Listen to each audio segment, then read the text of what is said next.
예. 찬송가는 항상 우리의 영혼에 평안을 주시는 것 같습니다.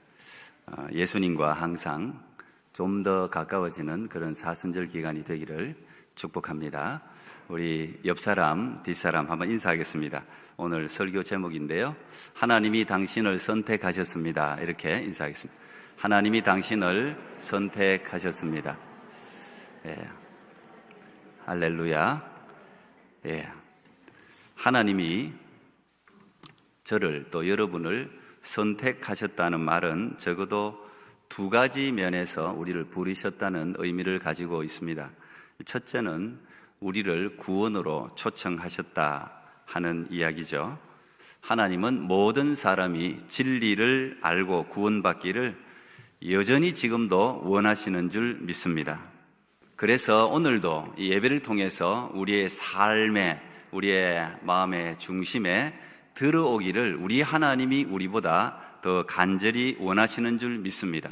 하나님이 우리 안에 들어오셔서 우리 가운데 구원의 역사를 일으키기를 항상 원하십니다. 그리고 예수 그리스도께서 나와 나를 위해서 십자가에 죽으시고 부활하셨음을 믿게 해 주십니다. 그래서 그걸 믿음을 선물이라고 부르는데, 그래서 우리는 예수 그리스도를 구세주로 영접하게 되는 것입니다. 그 순간 우리는 땅의 백성에서 땅만 보고 살아가던 삶의 주제가 하늘의 백성으로 시민권이 바뀌어지는 놀라운 은혜를 경험하게 됩니다. 구원의 과정은 조금씩 사람마다 개인차가 있을 수는 있습니다. 어떤 사람들은 질병의 그 어두운 터널 가운데서 구원을 경험하는 사람들도 있죠. 우리는 그것을 거듭남, 본어게인 거듭남이라고 부릅니다. 이 하늘의 생명이 우리 가운데, 우리 심령 가운데 들어오는 그 기쁨, 가만히 회상해 보십시오. 우리가 처음 본어게인하고 거듭나는 그 순간에 그 놀라운 은혜, 그것을 성경은 첫사랑이라 이렇게 부르기도 합니다. 에베소 교회를 향해서 첫사랑을 회복하라 이렇게 이야기를 하기도 하셨죠. 저는 이번 이 사순절 2023년 이 사순절 기간 동안 여러분에게 이런 구원의 기쁨과 감격이 회복되고 주님 앞에 서는 그날까지 떠나지 않기를 축복합니다. 스바냐라는 선지자는 하나님이 구원받은 백성들을 얼마나 기뻐하시는지 이렇게 노래했습니다. 스바냐 3장 17절 말씀 너무 잘 아실 겁니다. 너의 하나님 여호와가 너의 가운데 계시니 그는 구원을 베푸실 전능자시라. 이걸 CCM 노래도 있습니다. 너의 하나님 여호와가 너의 가운데 계시니 그는 구원을 베푸실 전능자시라.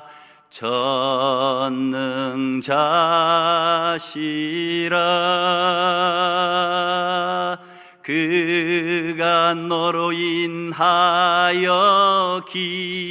기쁨을 이기지 못하시며 너를 잠잠히 사랑하시며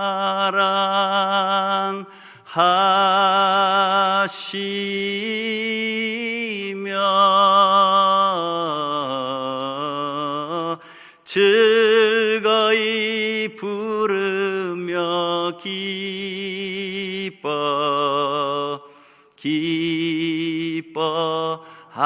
기뻐하시리라. 아멘. 우리 하나님이 할렐루야. 참 우리 하나님이 우리같이 미천한 사람들을 구원의 백성 삼으시고 잠잠히 사랑하실 뿐 아니라 즐거워하신다는 거예요. 즐거워하신다는 거예요. 참 우리가 인생을 살아가다 보면 즐거움이라는 감정을 잃어버릴 때가 참 많습니다. 그런데 우리 하나님이 우리를 구원의 백성 삼으시고 우리를 바라보시면서 즐거워하신다. 지금도 즐거워하신다. 그 하나님의 즐거움이 여러분을 통해서 계속되어지기를 축복합니다. 이 구원을 선물로 받은 여러분은 행복한 사람들인 줄 믿습니다. 죽음을 눈앞에 둔 할아버지 모세, 그가 마지막으로 광야에서 태어난 출애굽 2세들에게 가르친 말씀이 신명기인데, 그 신명기 마지막에 신명기 34장까지 있는데 33장 마지막 구절이 이렇습니다. 이스라엘이여, 너는 행복한 사람이로다. 여호와의 구원을 너같이 얻은 백성이 누구냐? 그는 너를 돕는 방패시요 내 영광의 칼이시로다. 내 대적이 네게 복종하리니 내가 그들의 높은 곳을 밟으리로다. 이 할아버지 모세가 손잡을 대는 그들을 모아놓고 그들을 바라보면서 수많은 율법들을 가르치면서 마지막으로 너희들 진짜 행복하다. 너희들은 행복한 사람들이야. 이 전능하신 하나님의 복을 받은 민족이 이 세상이 어디 있냐는 거예요. 여러분, 행복한 사람들인 줄 믿습니다. 근데 하나님의 부르심은 여기에 그치지 않습니다. 구원으로서 콜링된 사람은 하나님이 반드시 2차적인 부르심을 받게 됩니다. 그것을 우리는 사명으로의 콜링이라고 부릅니다. 우리가 오늘 읽은 이 예레미야 본문이 바로 예레미야를 사명으로 부르시는, 콜링하는 그런 장면입니다. 아주 평안하고 좋은 시대, 부유한 시대, 코로나가 없던 시대, 이런 시대에 부름받은 사람이 있는가 하면 아주 암울하고 어렵고 전쟁, 기근, 재난, 사람들이 앞이 불투명해서 미래를 예측할 수 없는 그런 아주 어려운 시대에 부름받는 사람도 있습니다. 분명히 둘 다 사명으로 콜링을 받았지만 그들에게 주어진 사명은 분명히 조금씩 다를 것입니다. 이 예레미야가 살고 있던 시대는 이스라엘, 특별히 남유다 역사상 가장 슬픈 시대였습니다. 하필 예레미야가 그 시대에 태어났습니다.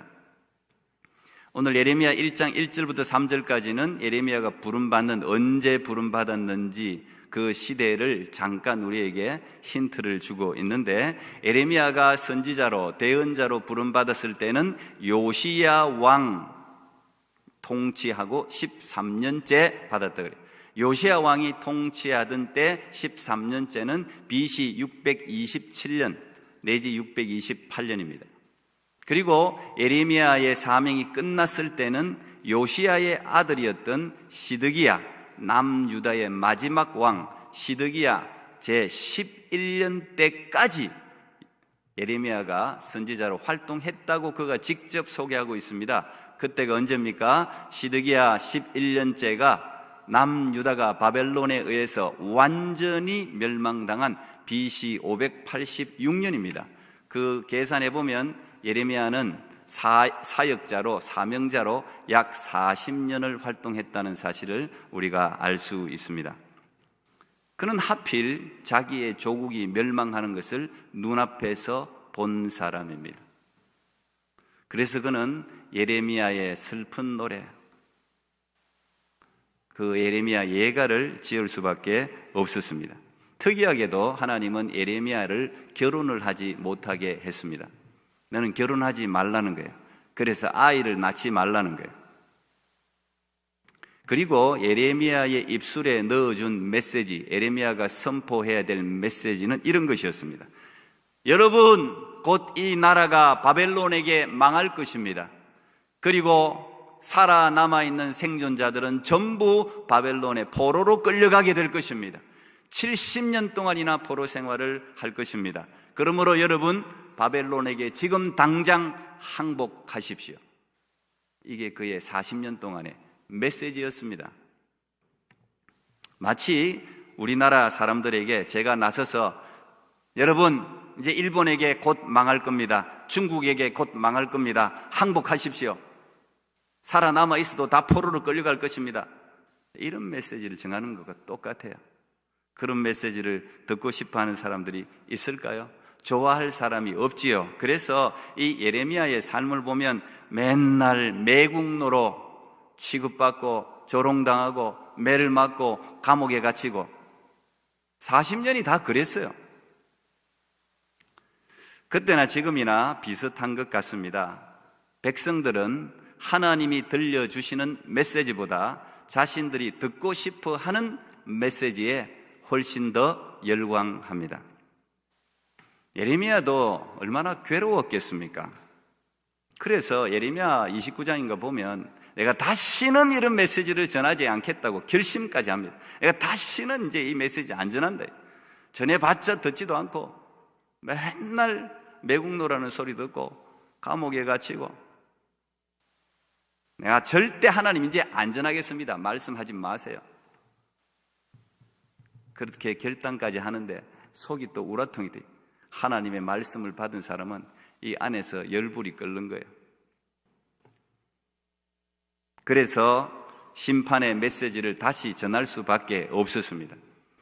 예레미야가 이런 심판의 메시지를 전할 수밖에 없었던 이유는 간단해요. 아주 심플해요. 하나님이 그 메시지만 주셨기 때문입니다. 다른 메시지를 준 적이 없어요. 이스라엘 백성들에게 형통할 것이다, 평안할 것이다, 곧 좋아질 것이다, 그런 메시지가 하나님으로부터 오지 않는 거예요. 그 당시 하나냐라든지 거짓 선지자들은 전부 형통할 거다, 괜찮을 거다, 전부 그런 메시지를 전했어요.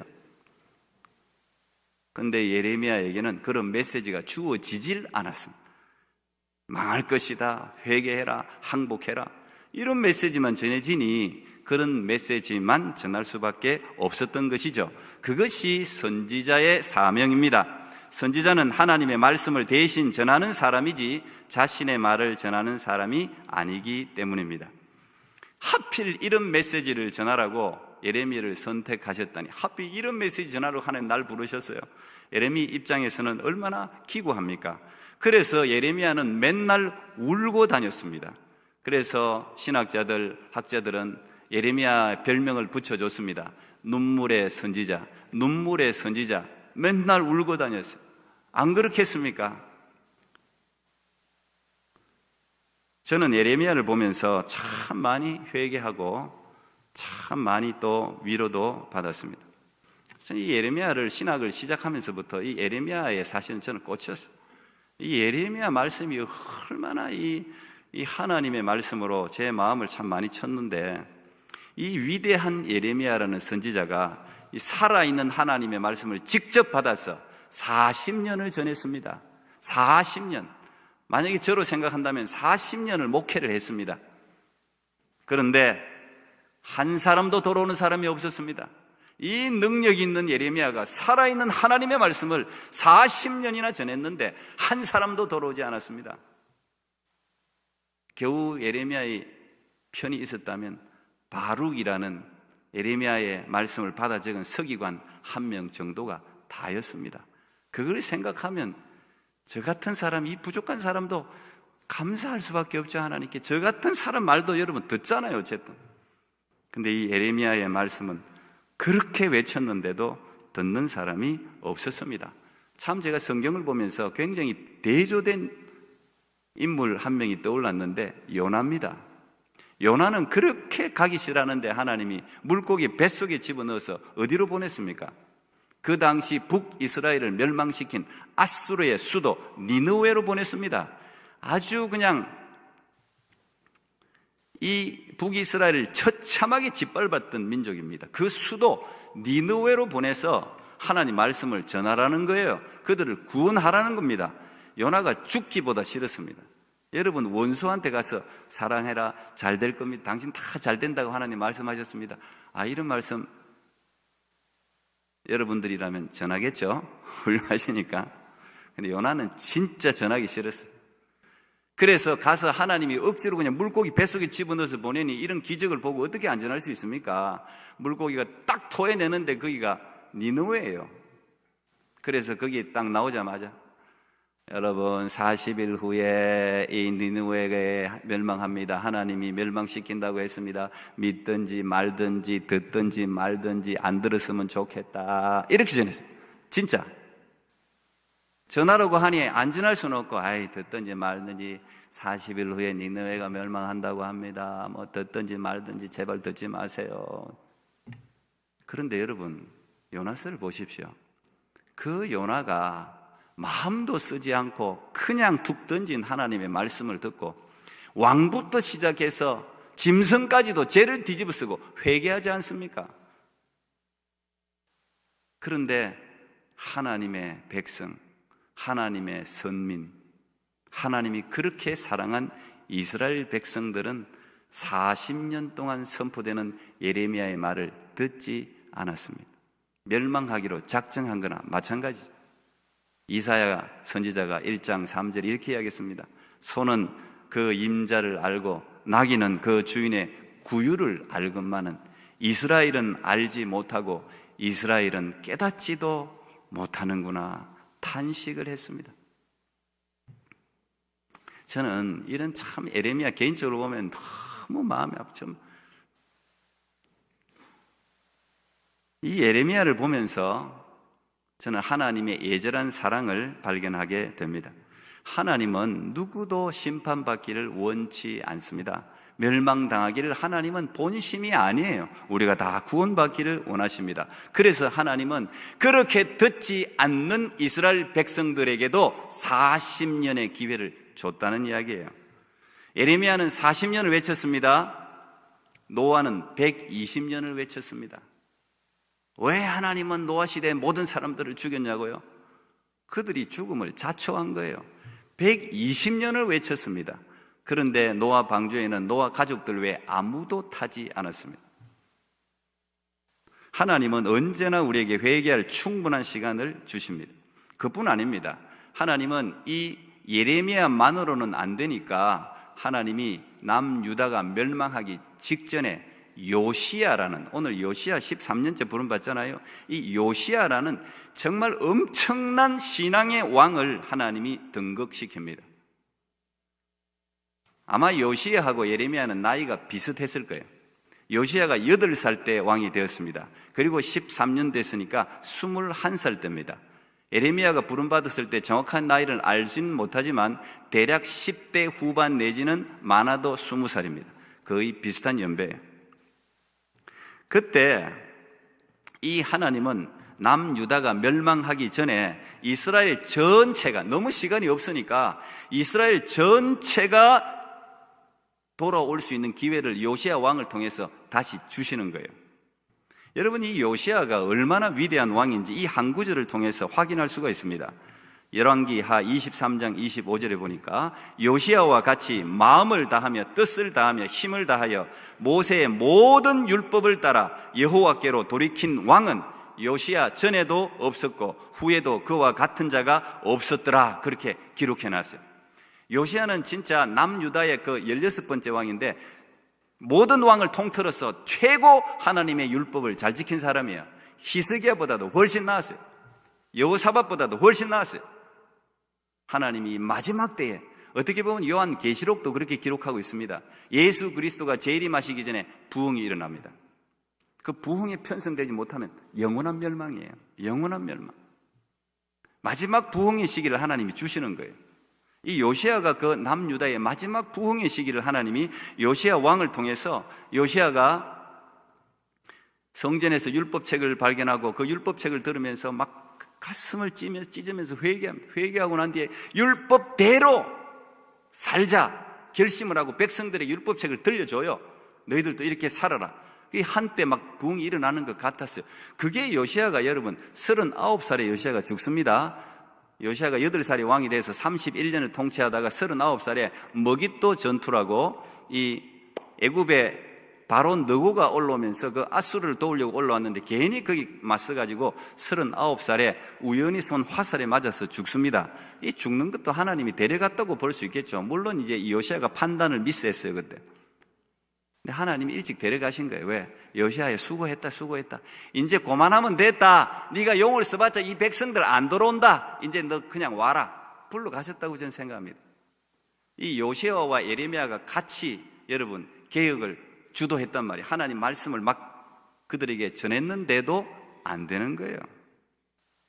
요시아의 종교개혁이 성공하지 못한 이유를 성경은 또 이렇게 설명을 합니다. 열왕기하 23장 26절, 아까 요시야 칭찬하고 바로 다음 구절이에요. 그러나 여호와께서 유다를 향하여 내리신 그 크게 타오르는 진노를 돌이키지 아니하셨으니 이는 므낫세가 여호와를 경노하게 한 그 모든 경노 때문이라. 이러면서 요시야의 할아버지 이름을 등장시킵니다. 요시야의 아버지는 아몬이라는 사람이에요. 근데 아몬은 2년밖에 통치를 못했어요. 그리고 자기에게 칼에 죽습니다. 그리고 요시야가 8살 때 갑자기 왕이 된 거예요. 근데 그 아몬의 아버지, 요시야의 할아버지 므낫세는 남유다 왕 중에서 가장 오래 통치한 왕입니다. 몇 년을 통치했느냐? 55년을 통치했어요. 그런데 55년 동안 완전히 나라를 망쳐놓았습니다. 성경은 가나안에 있는 가장 악한 아모스 족속보다도 못한 왕이라고 지적하고 있어요. 이 므낫세가 완전히 백성들의 눈과 귀를 다 막았을 뿐 아니라 성전 안에 겁도 없이 하나님의 성전 안에 1월 성신의 모든 제사 제물들, 기명들 다 갖다 놨어요. 열왕기하 23장 4절에 요시야 왕이 종교개혁을 할 때 얼마나 이 나라가 처참하게 부서져 있었는지를 우리가 확인할 수 있는데, 왕이 대제사장 hil기야와 모든 부제사장들과 문을 지킨 자들에게 명령하여 바알과 아세라와 하늘의 1월 성신을 위하여 만든 모든 그릇들을 여호와의 성전에서 내다가 예루살렘 바깥 기드론 밭에서 불사르고 그것들의 죄를 베델로 가져가게 하고, 할아버지가 망가뜨려 놓은 이 나라를 지금 요시야 왕이 재건하려고 10수년 동안 애썼습니다. 보니까 여호와의 성전에 그냥 1월 성신, 바알, 아세라, 온갖 걸 다, 온갖 우상 제물들은 나라, 그 좁은 나라에 다 세워놨어요. 이거 부순다고 요시야가 얼마나 고생했겠습니까? 그래서 자식들을 못 돌봤는지, 또 자식들은 그 남유다의 마지막 왕들은 또 다 므낫세 따라갔어요. 그래서 망하지 않았습니까? 무엇보다 제사장들이 앞장서서 사람들이 우상을 섬기도록 주선을 했습니다. 열왕기하 23장 5절, 옛적에 유다 왕들이 세워서 유다 모든 성읍과 예루살렘 주위의 산당들에서 분향하며 우상을 섬기게 한 제사장들을 폐하며, 또 바알과 해와 달과 별대와 하늘의 모든 별에게 분향한 자들을 폐하고. 이 요시야가 제사장들 다 폐했어요. 그래서 예레미야의 아버지 조상들 다 제사장이잖아요. 아나도스의 제사장들이 그랬잖아요. 그러니까 그 아버지 조상들하고 선조들하고 예레미야에도 척을 졌어요. 왜? 그 사람들 다 타락한 사람들이, 제사장들도. 왜 하필 어쩌다가 이런 최악의 시대에 예레미야가 부름받았을까요? 근데 오늘 본문을 보면 어쩌다가 부름받은 게 아니에요. 그 시대에 어쩌다가 태어난 게 아니라 오늘 본문을 보니까 네가 어머니 뱃속에 짓기 전부터 하나님이 아셨다고 그러는 거예요.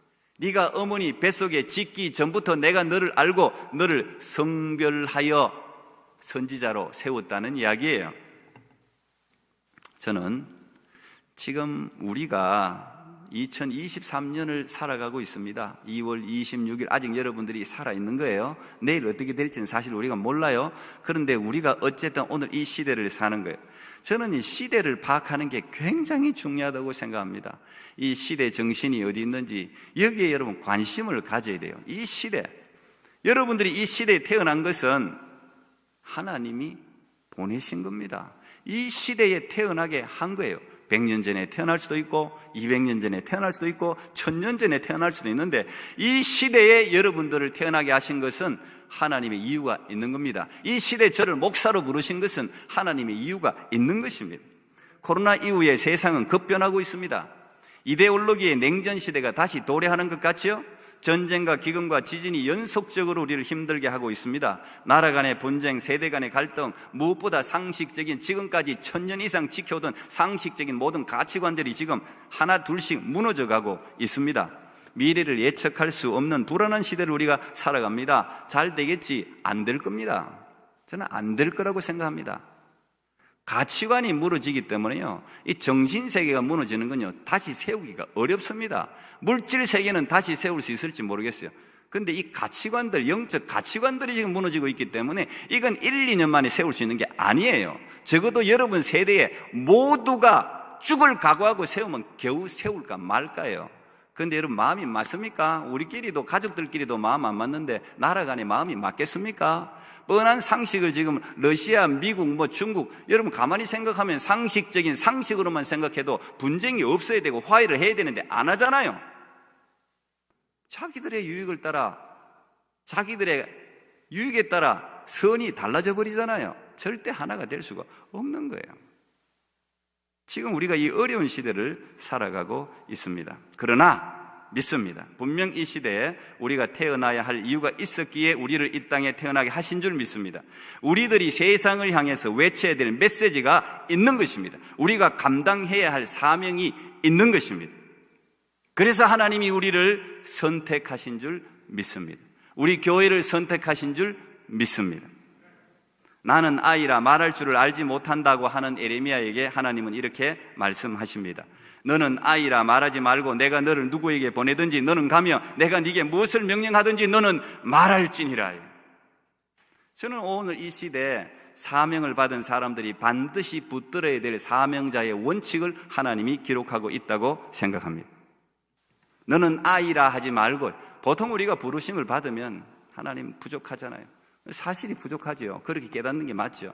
너는 아이라, 그 사명을 핑계 대려고 할 때 하나님 아니라, 너는 아이라 하지 말라는 거예요. 무슨 말입니까? 너 자신을 보지 말라는 겁니다. 너 자신을 보지 말고 하나님을 바라보고 사역을 하라는 거예요. 사명자는 자신을 바라보고 사역하는 사람이 아닙니다. 자신을 바라보면서 열등감을 가졌어도 안 되고 자신을 바라보면서 교만했어도 안 됩니다. 사명자는 철저하게 하나님을 바라보면서 하나님의 말씀에 집중하면서 일하는 사람이 사명자입니다.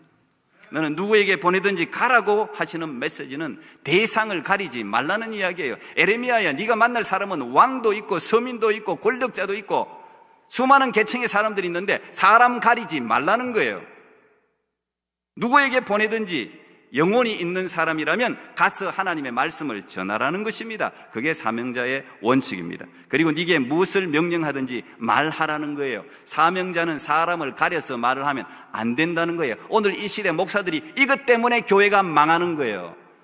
가려서 말을 한단 말이에요. 하나님의 말씀을 왜 가려서 합니까? 무슨 말이든지 입에 넣어주는 대로 성경에 기록된 대로 전하라는 것이 사명자의 사명입니다. 그 말이 심판이든 그 말이 지옥이든 그 말이 천국이든 하나님이 주시는 말씀을 인위적으로 편집하지 말라는 이야기예요. 그것이 사명자의 길입니다. 그것이 인기가 있든 없든이 문제가 아니지 않습니까? 인기를 생각했다면 에레미야는 진작에 그만뒀을 거예요. 그러나 하나님의 말씀은, 하나님이 명령한 말씀은 그대로 전해야 하는 것이 사명자의 사명입니다. 그리고 하나님이 이어서 이렇게 말씀하십니다. 너는 그들을 두려워하지 말아라. 사명자는요, 그래도 두려움이 존재한다는 이야기예요. 어떤 사람이, 에레미야가 왜 두렵지 않았겠습니까? 에레미야는 목숨이 몇 개씩 됩니까? 두려워하지 말아요. 왜? 내가 너와 함께 한다. 그 약속을 하나님이 주고 있는 것입니다. 그래서 사명자는 항상 강하고 담대해야 돼요. 강하고 담대하려면 하나님께 집중하지 않으면 안 돼요. 하나님 말씀을 붙들지 않으면 우리를 흔들 세력이 너무도 많습니다. 주께서 함께 하신다는 것을 오해하면 안 됩니다. 주께서 함께 한다는 것이 평탄할 것이라고 말하는 게 아니에요. 역사를 바라보십시오. 사명자가 평탄했습니까? 아닙니다. 순교하기도 하고 고난당하기도 하고 오해받기도 하고.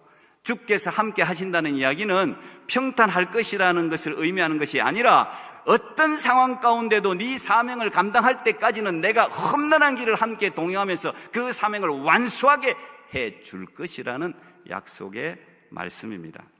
그래서 18절에 보면, 오늘 1장 18절에 예레미야에게 이런 말씀을 하세요. 보라, 내가 오늘 너를 그 온 땅과 유대 왕들과 그 지도자들과 그 제사장들과 그 땅 백성 앞에 견고한 성읍 쇠기둥 노성벽이 되게 하였은즉 그들이 너를 치나 너를 이기지 못하리니 이는 내가 너와 함께하여 너를 구원할 것임이니라 여호와의 말이니라. 이렇게 약속을 해주세요.